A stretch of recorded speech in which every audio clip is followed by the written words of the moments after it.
barangay darat? When almost 5 months san. Iti dito yung ure tayo.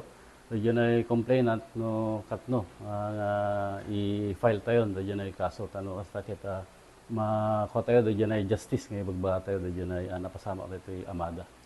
Sir, na ibagbagat iti nga adda iti suspect kayo dati When dati na POI tayo kay dati ko maiti mapilaan kay sabi ko mata dagiti complainant kay dadyan ay witness kay tanaalaan mi matanan ti iso dati na statement da dadyan no katno nga de pinangpila iti kaso.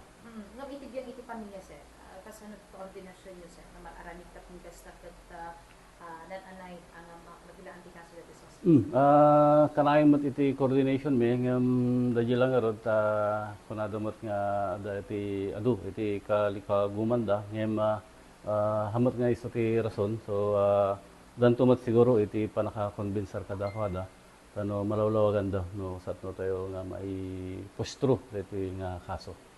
Iti ilitipidini kamusta iti peace and order? Since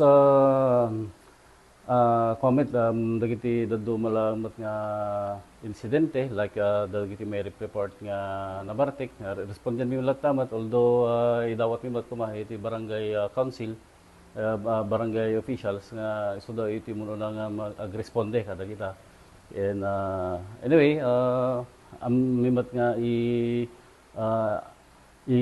naganan hamimat nga yadayo iti bagbagimi nga mapanlatamat agresponde.